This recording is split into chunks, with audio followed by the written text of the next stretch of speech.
नमस्कार। कुलदीप की आवाज़ चैनल में आप सभी दोस्तों का स्वागत है। हमारी आज की कहानी है बेटे का दर्द। रात का सन्नाटा चारों ओर पसरा हुआ था। घर के कोने कोने में उदासी का अंधकार छाया हुआ था। वृद्ध पिता अपने बेटे को देख रहे थे, जो खुद से बातें कर रहा था और खुद को ही गालियां दे रहा था और हर पल अपनी ही भावनाओं में जलता जा रहा था। बेटे की हालत दिन ब दिन बिगड़ती ही जा रही थी और पिता का दिल भी बैठा सा जा रहा था। पिता ने कई बार बेटे से पूछा, बेटा तुमको क्या तकलीफ है? तुम क्यों खुद को सजा दे रहे हो? लेकिन बेटे की आंखों में सिर्फ दर्द और अनकही कुछ कहानियां थीं। आखिरकार पिता ने गांव के प्रसिद्ध महात्मा से मिलने का फैसला किया। महात्मा गहरे ध्यान में बैठे थे। जब पिता उनके पास पहुंचे तो पिता ने पूरी बात सुनाई और महात्मा ने गंभीरता से कहा, यह समस्या बाहरी नहीं, अंदरूनी है। तुम्हारे बेटे की आत्मा किसी गहरे बंधन में जकड़ी हुई है। इसे समझने के लिए हमें अतीत की परछाइयों में झांकना होगा। महात्मा ने पिता को अगले पूर्णिमा की रात अपने बेटे को लेकर पुराने पीपल के पेड़ के नीचे आने को कहा। पिता के मन में आशंका और भय का मिश्रण था, लेकिन बेटे के लिए वह कुछ भी करने को तैयार थे। अगले दिन बेटे से बिना कुछ कहे उन्होंने महात्मा के निर्देशानुसार तैयारी शुरू कर दी। रात आई और चांदनी के हल्के प्रकाश में दोनों पिता पुत्र पीपल के पेड़ के नीचे पहुँचे। महात्मा पहले से वहाँ ध्यानमग्न बैठे थे। उन्होंने बेटे को आंखें बंद करने और मन को शांत करने को कहा। जैसे ही बेटे ने आंखें बंद की, उसकी सांसें तेज होने लगीं। उसके चेहरे पर दर्द उभर आया, जैसे वह किसी पुराने भुलाए हुए दर्द से गुजर रहा हो। महात्मा ने मंत्रोच्चारण शुरू किया और अचानक बेटे के मुंह से किसी और की आवाज़ निकली, मैं अपने किए की सज़ा भुगत रहा हूँ, मुझे माफ़ करो। पिता का चेहरा सफ़ेद पड़ गया। ये आवाज़ उसके बेटे की नहीं थी। आखिर ये कौन था और बेटे के साथ ऐसा क्या हुआ था? लड़के का चेहरा आग की तरह तमतमा रहा था और ज़ोर ज़ोर से चीख रहा था। अब उसको संभालना उस महात्मा के बस में भी नहीं रहा था। पीपल के पेड़ के नीचे बेटे की चीखें पूरे जंगल में गूंजने लगीं।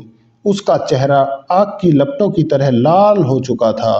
आंखें अंगारों की भांति जल रही थीं। महात्मा ने पूरी कोशिश की, लेकिन बेटे की हालत उनके बस से बाहर हो गई थी। महात्मा ने कांपती हुई आवाज़ में कहा, यह साधारण आत्मा का प्रकोप नहीं है, इसे कोई अघोरी ही संभाल सकता है।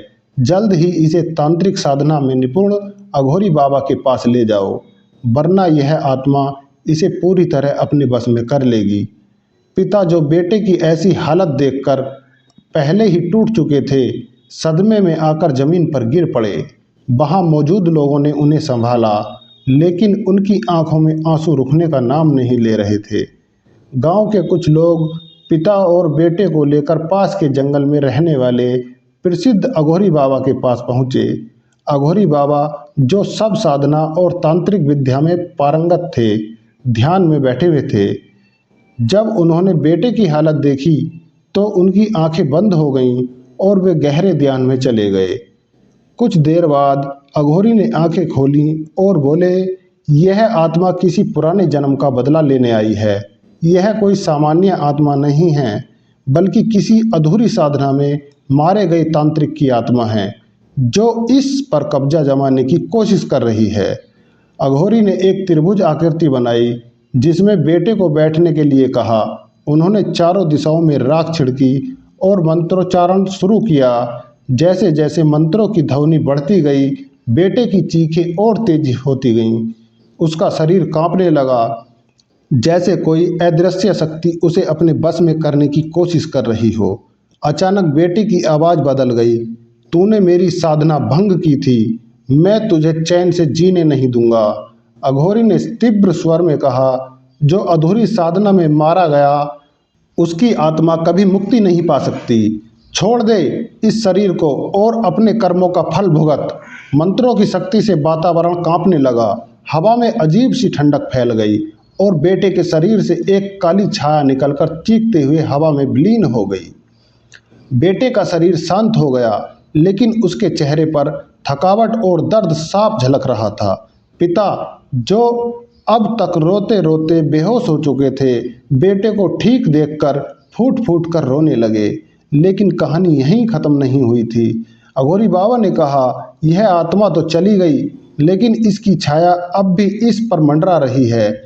तुम्हें अभी कुछ और कठिन साधनाएं करनी होंगी ताकि यह आत्मा दोबारा लौटकर न आए।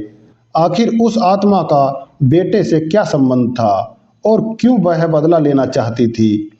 अघोरी बाबा ने गहरी सांस ली और कहा, इस आत्मा की कहानी बरसों पुरानी है। यह आत्मा एक शक्तिशाली तांत्रिक की है जो अपने समय में अपार सिद्धियां प्राप्त कर रहा था। उसने दुर्लभ मृत संजीवनी साधना शुरू की थी, जिससे वह मृत आत्माओं को नियंत्रित कर सकता था। लेकिन इस साधना के लिए एक निर्दोष बालक की बलि आवश्यक थी। पिता और गांव के लोग सांस रोककर सुन रहे थे। उस समय अघोरी ने कहा, तुम्हारा बेटा जो तब एक छोटा बच्चा था, गलती से उस स्थान पर पहुंच गया था जहां तांत्रिक साधना कर रहा था। मासूमियत में उसने तांत्रिक की साधना का चक्कर तोड़ दिया, जिससे तांत्रिक की ऊर्जा भंग हो गई और वह खुद अपनी ही साधना की आग में जलकर भस्म हो गया। लेकिन उसकी आत्मा, जो अधूरी साधना के कारण मुक्त नहीं हो पाई थी, उसी क्षण तुम्हारे बेटे से बदला लेने की प्रतिज्ञा लेकर इस दुनिया में भटकती रही। पिता का चेहरा भय और चिंता से सफ़ेद पड़ गया था। अघोरी बाबा आगे कहते हैं, वह आत्मा बरसों तक कमज़ोर रही, लेकिन जैसे जैसे तुम्हारे बेटे की आयु बढ़ती गई, उसकी आत्मा ने तुम्हारे बेटे की ऊर्जा को धीरे धीरे अपने बस में करना शुरू कर दिया। जब वह आत्मा पूरी तरह शक्तिशाली हो गई, उसने तुम्हारे बेटे को पूरी तरह अपने कब्जे में लेने की कोशिश की। पिता ने कांपती आवाज़ में पूछा, क्या अब मेरा बेटा सुरक्षित है? अघोरी बाबा ने कहा, अभी नहीं। आत्मा की छाया अभी भी इसके आसपास मंडरा रही है। इसे पूरी तरह मुक्त करने के लिए हमें अग्नि शुद्धि यज्ञ करना होगा, जिससे आत्मा को मुक्ति मिले और वह पुनर्जन्म के चक्कर में प्रवेश कर सके। लेकिन यह साधना अत्यंत कठिन और खतरनाक है। यदि इसमें कोई बाधा आई तो आत्मा और भी क्रूर बनकर लौटेगी। अघोरी ने यज्ञ की तैयारी की। अगली अमावस्या की रात घने जंगल में एक विशाल यज्ञ मंडप तैयार किया गया। बेटे को यज्ञ कुंड के पास बैठाया गया और अघोरी ने मंत्रोच्चारण शुरू किया। जैसे ही मंत्रों की ध्वनि गूंजने लगी, हवा में अजीब सी हलचल महसूस हुई। अचानक आग की लपटों के बीच से वही काली छाया प्रकट हुई। वह आत्मा गुस्से में चीख रही थी, मुझे मुक्ति नहीं चाहिए, मैं अपना बदला लेकर ही रहूंगी। अघोरी ने अग्नि में विशेष औषधियाँ डाली, जिससे धुआं उठने लगा। धुएं की ऊर्जा ने आत्मा को घेर लिया और आत्मा दर्द से चीखने लगी। अघोरी कहता है, जा अपने कर्मों का फल भुगत और इस संसार से मुक्त हो जा। आत्मा ने एक अंतिम चीख मारी और धुएं में विलीन हो गई।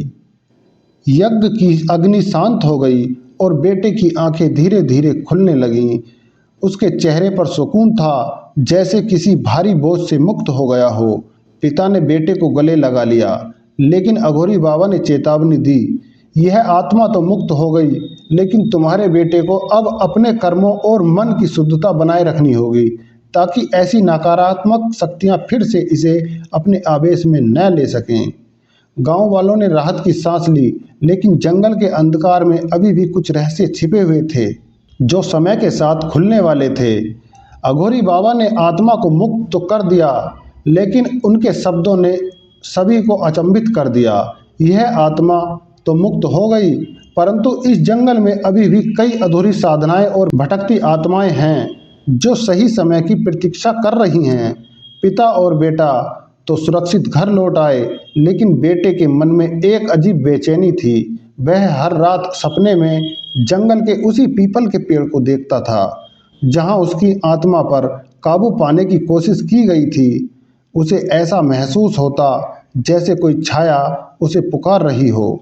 एक दिन बेटे ने हिम्मत करके अघोरी बाबा से पूछा, बाबा, इस जंगल में ऐसा क्या रहस्य है जो आत्माएं यहाँ भटकती हैं? अघोरी ने गहरी सांस लेते हुए कहा, यह जंगल प्राचीन तांत्रिकों और साधकों की भूमि है। यहाँ कई तांत्रिकों ने सिद्धियां प्राप्त करने की कोशिश की, लेकिन अधूरी साधनाएं और असफल बलिदानों ने इस स्थान को श्रापित बना दिया था। यहाँ की धरती पर उन आत्माओं का वास है जिन्हें कभी मुक्ति नहीं मिली। तुम्हारे द्वारा भंग की गई साधना भी इसी श्राप का एक हिस्सा थी। बेटे ने डरते हुए पूछा, क्या वे आत्माएं हमें नुकसान पहुंचा सकती हैं? अघोरी ने उत्तर दिया, यदि कोई व्यक्ति लालच, क्रोध या बदले की भावना लेकर इस जंगल में प्रवेश करता है तो वे आत्माएं उस पर अधिकार कर सकती हैं, लेकिन यदि कोई शुद्ध मन और अच्छे कर्मों के साथ यहाँ आता है तो वह उन्हें मुक्त भी कर सकता है। बेटे ने ठान लिया कि इन आत्माओं को मुक्ति दिलाने में मदद करेगा। अघोरी बाबा के मार्गदर्शन में उसने मंत्र साधना शुरू की। उसने जंगल में स्थित पुराने साधना स्थलों पर जाकर पवित्र जल छिड़का, विशेष यज्ञ किए और आत्माओं की शांति के लिए प्रार्थना भी की। धीरे धीरे जंगल की नकारात्मक ऊर्जा कम होने लगी। लोग कहते हैं कि वहां अजीब आवाजें आना बंद हो गईं और उस स्थान पर सकारात्मक ऊर्जा का संचार होने लगा। लेकिन जंगल के गहरे हिस्से में एक रहस्य अब भी छिपा हुआ था।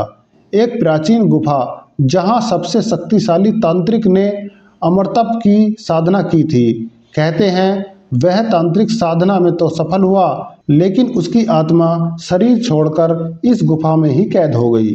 बेटे ने उस गुफा में प्रवेश करने की हिम्मत की। वहां घना अंधकार और सन्नाटा था। जैसे ही उसने मंत्रोच्चारण शुरू किया, गुफा में तेज हवा चलने लगी और एक भयानक आवाज गूंजी, तुम मुझे मुक्त नहीं कर सकते। बेटे ने बिना डरे मंत्र जारी रखा। धीरे धीरे गुफा की दीवारें कांपने लगीं और एक सफेद रोशनी फैल गई।